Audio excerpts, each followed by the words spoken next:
take the day, bring a tennis. Good evening, ladies and gentlemen. We shall kick off proceedings. I have no apologies for absence. Are there any declarations of interest? None noted. The minutes on pages 4 to 10. Can I get those as an accurate record? Agreed? Yeah. Thank you.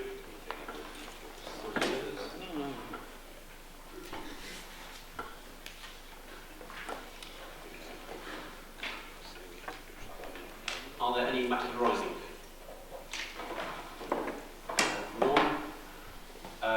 There are, item 5, there are no written questions from the public, there are no written questions from councillors, and there are no petitions. So item 8 on the agenda, forward plan on pages 11 to 19. We've got any questions, so we'll just noted that. There were no separate decisions made by leaders outside the normal process of the council. Right, item 10. So, response to the findings and recommendations of the London Stansted Cambridge Corridor Growth Commission. So I will move that. Do I have a second? Yes, so just by way of a brief introduction, really. The LSCC has been, in my view, an excellent vehicle and advocate for both promoting the corridor itself and lobbying for key elements that are vital for Harlow's aspirations. And I have spoken at the last two LSCC conferences, and Harlow does play, rightly, a key role as someone at the core of the LSCC. We are working at the moment to further strengthen relationships to what is called the core of the LSCC, which is principally East Herts, Epping Forest, Oxford and Harlow, to develop a sort of joint understanding about Harlow being the growth centre in the West Essex and East Herts. I don't think any of the recommendations will come as any particular surprise in terms of the priorities. Certainly the elements that I've been going on about for some considerable time, promoting the corridor itself, and obviously Harlow at the core of that, technology and life sciences. Obviously got the public health England coming, and the enterprise zone, where those play a key element. Lobbying for infrastructure, and in particular, high on my agenda is rail infrastructure, so for travelling the West Anglia Main Line, and ideally Crossrail 2, but that's going to be difficult. And looking specifically at skills, so making sure that the increasing opportunities, employment opportunities in Harlow, that the people of Harlow have the skills and opportunity to take advantage of those in developing education across a broad spectrum, secondary, tertiary, and higher education, and obviously recognising the importance that Stansted plays in the corridor. So for me, this is a good report. It recognises that Harlow is important, and the LSCC objectives and priorities are, in my view, well aligned with the objectives of Harlow in particular. And I'm personally very happy to support the work of the LSCC as much as I can. Anyone else has any either questions or general comments on this report? Councillor Johnson. Before we go to my comment, priority 4, London Stansted Airport is a dynamic source of growth and development. How bought in are the airport themselves? Because there's a lot that we can do as local authorities together and other bodies, but if the airport aren't willing to buy into the whole idea of the consortium and push themselves as a centre of the economic growth of the region, it doesn't really work. So what's your feeling on how, from the meetings, on how bought in the airport are? So the very short answer is very. The longer answer is that they played an active part, certainly at the full meeting of the LSCC. They recognise both the importance of the airport to the corridor and the importance of the corridor to the airport. They do have expansion plans. I'm not talking about second runway at this point, but they do have ambitious plans for expansion. They recognise their role not just in being an international sort of transport gateway for the corridor and the wider also in areas such as skills development. So, for example, there are plans for Harlow College to have a campus on Stansted. So all the conversations I've had with them, their attendance at key events like the LSEC conference that happens annually, they've been an active participant, and it's a good, symbiotic relationship. So I think they're well bought into it, and I welcome that.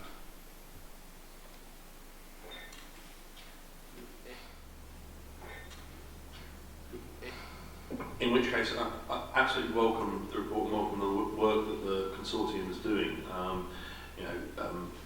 We were involved when we were in administration, and when you look at the things that Harlow gets praised for around the enterprise zone, pushing for Crossrail, those are things that have had cross-party support, and indeed, I'd say, we pushed quite hard from this side of the chamber on those items. It's really good to hear what you say about Stansted. I'm sure Councillor Durkin will recognise, along with myself, that we do have a model that we can follow around this airport and an airport driving growth in Vantaa, one of our former Newtown partners in Finland, which went through exactly what we went through about 12, 15 years ago, and successfully rode their airport to becoming a major economic powerhouse. So I think we should look at what's already out there. But I really welcome the report. I think we are at the right junction right now with the University Technical College in the town, like you say, the college expanding the campus to really grab hold of some of these. It saddened me to read in the report that because of a lack of skills, businesses were more likely to invest in another country than stay here. We, regardless of the politics around the table, we need to make sure that it's Harlow residents that are getting those jobs and have the relevant skills and abilities to get those jobs. So welcome the report, welcome the work that's going on, welcome the priorities moving forward. I'd like to see, I know our MP will be supportive just looking at some of the things that are in this, but I'd like to see all of the other MPs up and down the corridor getting involved across the political structures. And anything I can do to help move this on within the political sphere, both sides working together, more than happy to offer that. Just a couple of comments. I mean, the MP support has been, generally very good. There is a London Stansted parliamentary group with a wide representation from David Lammy to Anne Hazelhurst and others. And at the last MSC conference, they sat next to each other and were both speaking as one about the importance of the corridor. So that's important. I think I just want to emphasise the skills point you've made, actually, which is a really valuable one. So out of the sort of four elements that make up the mix of making Harlow successful and capitalising it, so economic growth and jobs, we can see the path forward from there with North England, with the enterprise zone and elsewhere. Infrastructure, well, we've got a long way to go on things like the West Anglia for tracking and Crossrail 2. They are getting a very good hearing in government and elsewhere. Malcolm and I met the Crossrail 2 Growth Commission, and they're quite well engaged. And the Crossrail 2 Growth Commission did have a whole page about Harlow. It hasn't quite landed where we would like it to land yet, but I think there's some potential there. On housing, despite the controversy, and also we had a full debate, a special council meeting, there's a route forward about broadening the availability and mix of housing to support it. But the fourth one is still the thing that concerns me most, and that's about skills. So yes, there has been a step change in secondary education in Harlow over the last few years, and you're right to point out University Technical College are making a significant contribution to that. The change in the mix of courses available at Harlow College, with an increasing emphasis on engineering and technology and the STEM-based subjects generally is also welcome. But there is a way to go. And one of the sets of recommendations in the LSEC report is about some sort of devolving, and I be careful with the wording, of responsibility for skills funding, and that's something I'm quite passionate about. And certainly when I have conversations with leaders across Essex about the devolution agenda, which is problematic, but we are agreed that skills is an area of focus. And I think there might be an opportunity in the £100 90% retention of business rates, because as part of that deal, which has got a long way to play out and won't be implemented until 2019, government is looking at, as part of keeping this fiscally neutral, passing on what are currently central government responsibilities to local areas as a sort of, at the other side of the coin of getting a greater retention of local business rates. And I think in skills, that's one area that I personally would be very enthusiastic about, with having local control of skill spending, clearly in conjunction with local businesses to make sure we get the mix and the match between the needs of businesses, which are increasingly in the STEM sector, both science, technology, engineering and maths. So as I said, there is, I genuinely believe that we are at the cusp of a great time for Harlow, and things like the LSEC, cost relative, got a way to go, other infrastructure elements and what have you, are starting to come together. Not quite there yet. Some things are there, absolutely, some things got a way to go, but I'm genuinely optimistic, and this is, for me, an important part of that mix. Right, anyone else got any further contributions? So the recommendations on pages 19, A to D, are we agreed?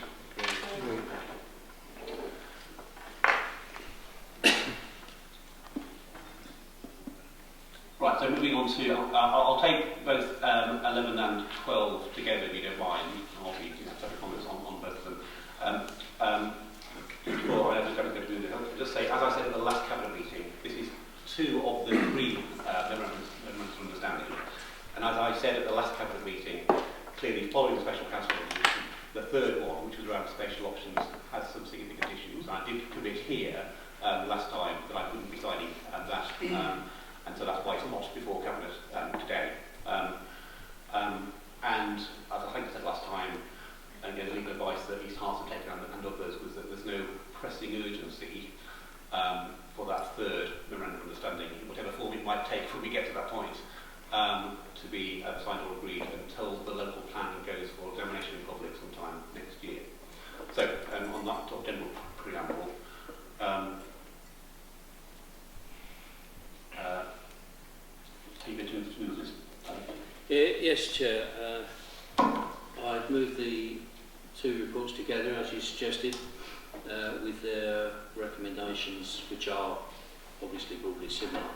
We are parties to the memorandum concerning Epping Forest. That is the forest, not the district. But obviously we're not directly involved, but we are signing it, and that, together with the more significant for us, the memorandum of understanding on highways and transportation. The reason for signing this, obviously, is to demonstrate to our partners in the Duties to Cooperate group that we are still cooperating. And as you said, Chair, it's based on the decisions that were taken at the special council meeting. So they're here for the two memorandums. They're here for adoption, obviously subject to any minor amendments that may be necessary, minor or consequential amendments that may be necessary before they're actually signed, which I will discuss with the Chief Executive if there's any minor amendments required. But otherwise, they're as set out in full in the agenda papers, and obviously I humbly agree to adopt them both. I'll second that. Are there any questions, Councillor Carter? Before you start, sorry, I just want to just say that I don't particularly want to rerun a special council meeting in Cabinet. I may just, but Councillor Carter. Thank you, Chair. Okay, well, skipping over the preamble, it's more of a question. Well, it is a question. It's tied in with my comments at that meeting about the lack of information which is actually coming out, certainly to the opposition members of the local development working group. On page 46, or page 11 of the actual MOU, there is reference to the county highway and transportation network improvements. And in the middle of that, there is Harlow A1025 Second Avenue Corridor 414 to Belize Avenue.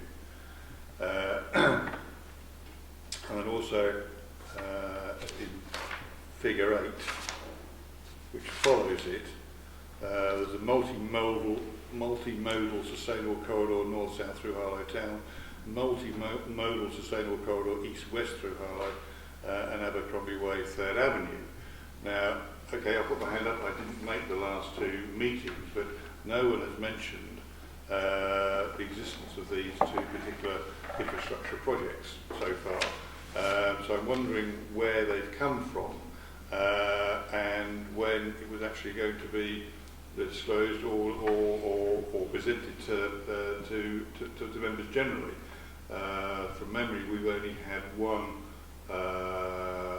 council-wide presentation on these plans and so forth, and information is only sort of dripping through to the local plan working group. So, A, what are these multimodal systems, where do they come from, and when are we going to know about them?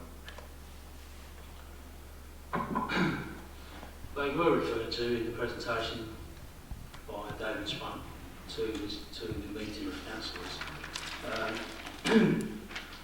They are, as it says, a multimodal sustainable corridor. It's intended to have a high quality public transport link as well as cycle and pedestrian facilities from the development north of the town, Gilston Park, through to the town centre and then out to the east of Harlow. This has always been part of the sustainable transport plan. They were referred to in that presentation, and they've always been shown in the documentation that was put before that presentation.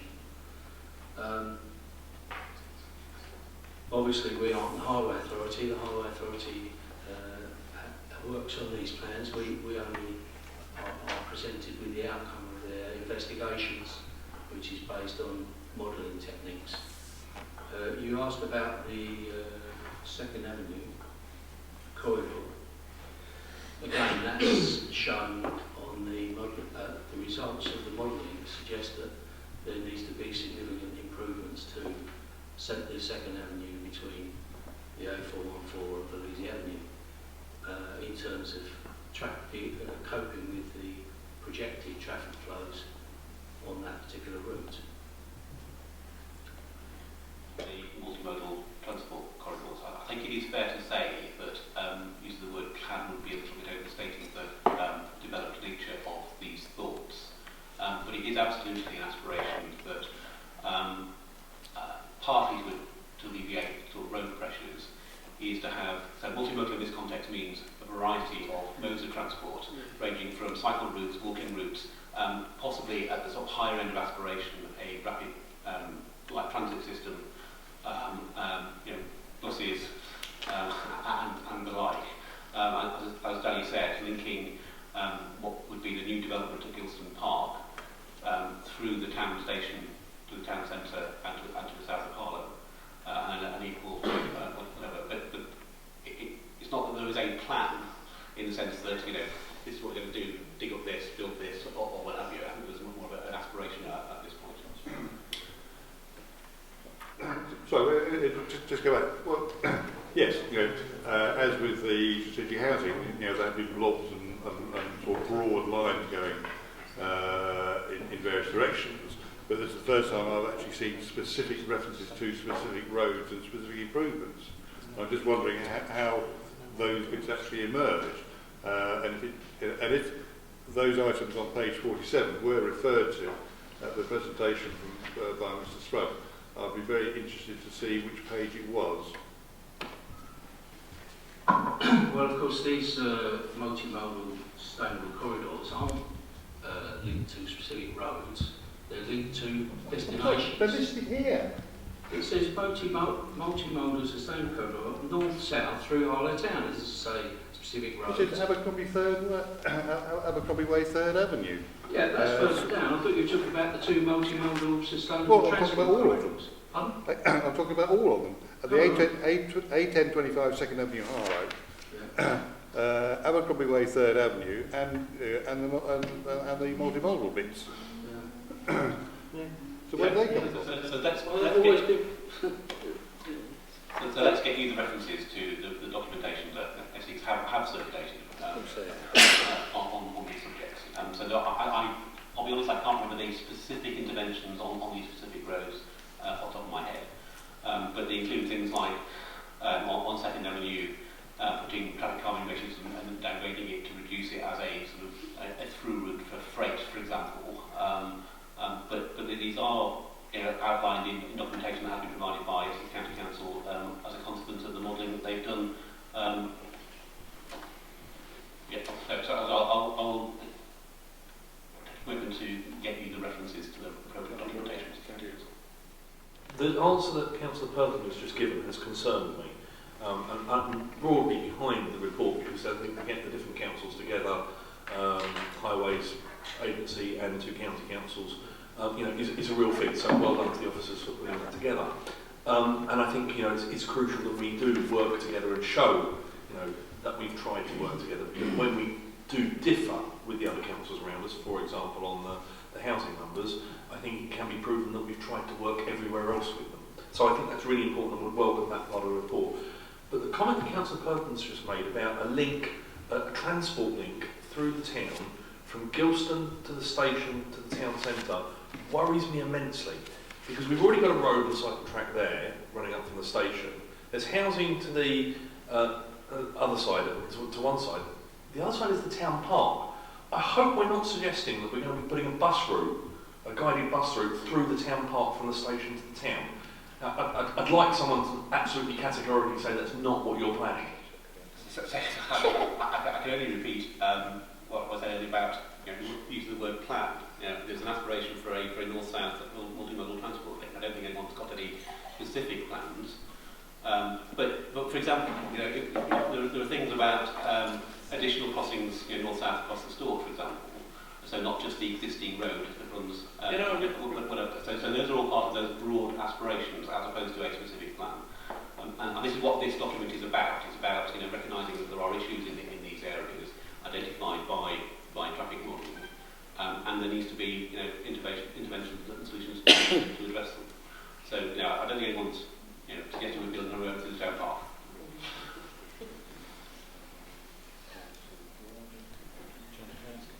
Yeah. Thank you, Chair. I was just referring to 4.9 on the document, and my eyes was drawn to the relocation of Princess Alexandra Hospital. And I was wondering whether or not the leader or the cabinet member may be able to update us on what is the situation of that particular area. I am interested not because I'm a nurse, but because that's actually in our ward. It says site to be confirmed, which sort of seems to indicate that somehow something may have been agreed. So I was wondering if either of you could give the Cabinet an update, please. So to address your last point, then something has been agreed, then no, it is a short answer. So this is a recognition that Princess Alexandra Hospital has a number of issues with the infrastructure on its current site.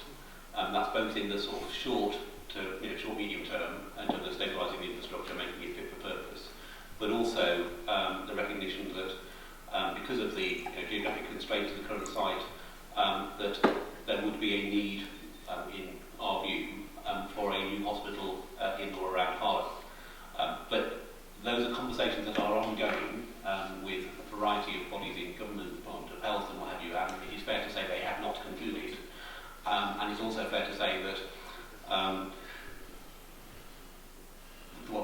putting it bluntly, the price tag attached to a new hospital would be significant.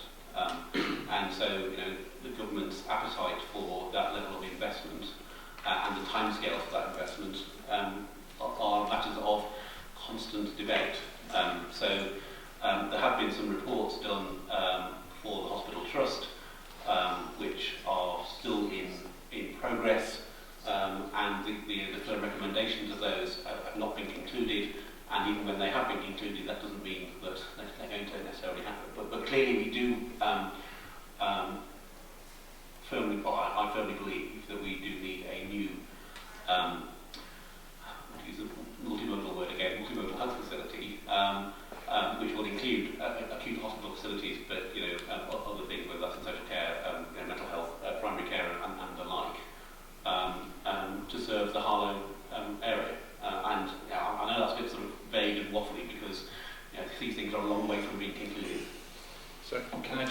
there. Can I have assurances of what involvement has this council been offered in relation to those discussions? Because unfortunately, Prince Alexandra has had at times a checkered history of its non-communication with community leaders, and I'm wondering, as this is possibly a unique opportunity, are we as a council being engaged in any particular dialogue, and if so, what is it that we're involved in? So we have been involved in dialogue, and we've been involved in dialogue with partners in the area as well. So that's we're going to Forest with and the East Hearts actually. I don't think I can claim that engagement has been as active and open as I would like.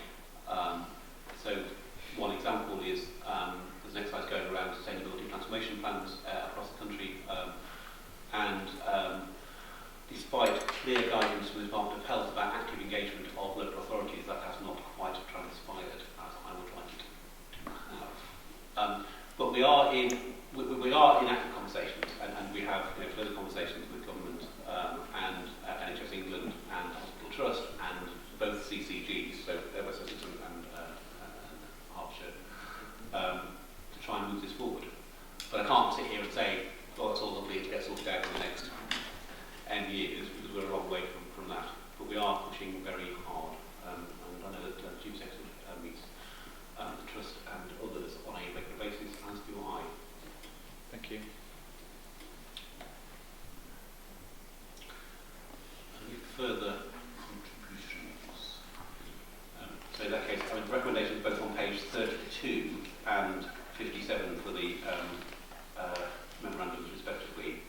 Are we agreed?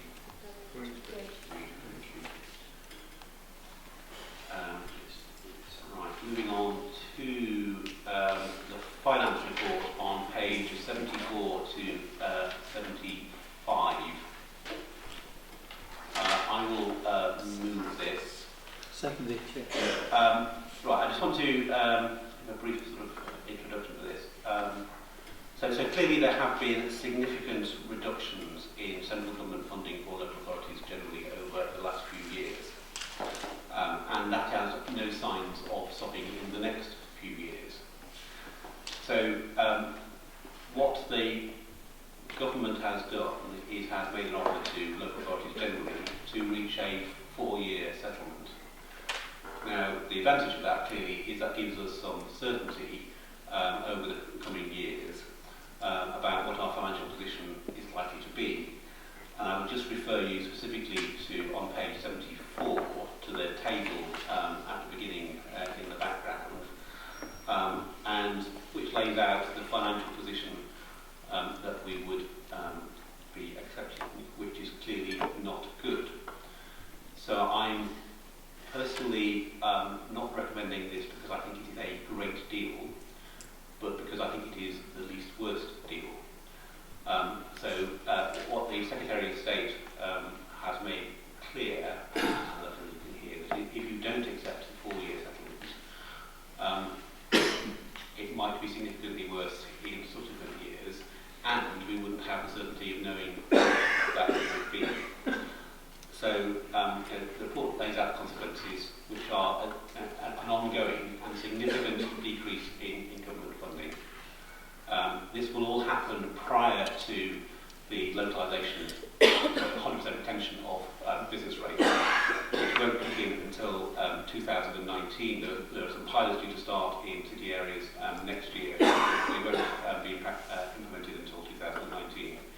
There is clearly lots of uncertainty about that, about how it's going to work, how the top of a tariff position is going to be played out, how needs are going to be assessed, what additional responsibilities are going to be placed on local authorities as a condition of retaining a greater proportion of business rates. So that isn't going to be the saviour, but in the meantime we have a significantly deteriorating financial position, which clearly we will attempt to address as we have for the last several years.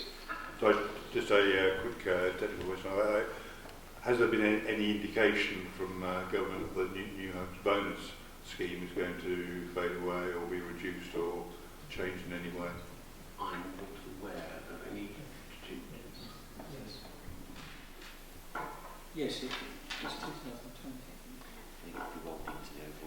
Yeah, we believe, although the details are very sketchy, we believe that by 2020 it will actually all be rolled into the business rates retention. So, but we haven't got any detail at the moment.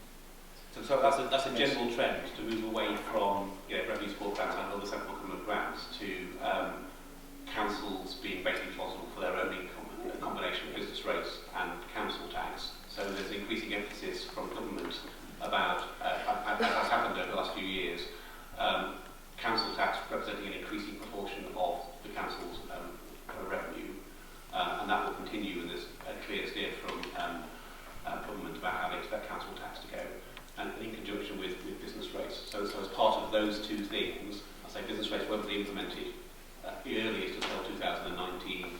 The timetable's a little bit vague at the moment, but by the end of this Parliament is the bottom line by budgeting of 2020. So there's nothing before 2020.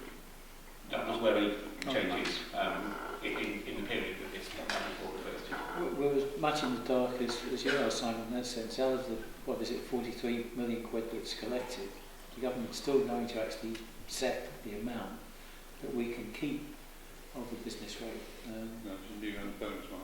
But, New homes bonus. yeah, but what I'm suggesting is that we believe that the government will actually abolish that in the sense of rolling that in. My second question was, yes, but no change before 2020. as far as we know. Chair, I just wanted to make a comment. I recognise a number of the efforts, particularly on page 81 of the journey so far in terms of discounts for achieving value for money. A lot of it achieved under the Conservative administration over the last 10 years. And I welcome the fact that this council, I welcome over the period of the last 10 years, and some of the key examples of where this council has achieved value for money, Councillor Danvers, was under our administration. And I welcome the fact, Councillor Danvers, that this administration now welcomes the pioneering work of the big society in your report by welcoming the fact of the success of transferring assets, community assets, to keep them open and preserving their long-term future, championed by the Conservative administration and now lauded, and it's something I led because I care passionately about those community services. This administration is now welcoming that work, and it's about time you did, because it was pioneering, as you said in this report, and it's ensured that much loved community services have been maintained because of the work that we did in administration. When we came in, Chair, there was no money for the paddling pools, there was no money for the playhouse. The amount for the museum was to actually be run down to nothing over 3 years.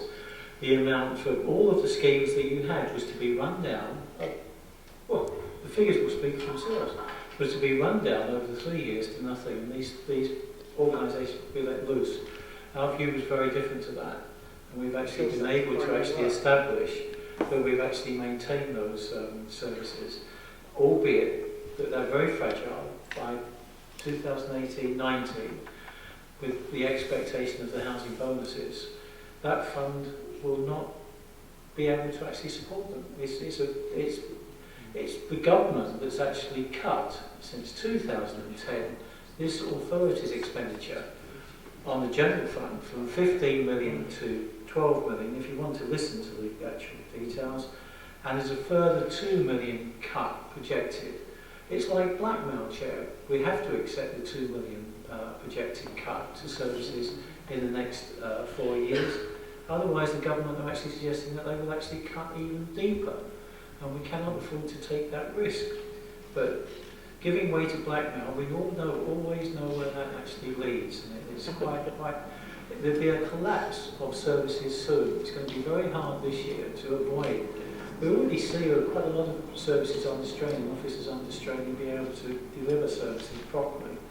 And that's not going to get any easier as the government continues to pull the rug on local government finance, however much you want to dress it up.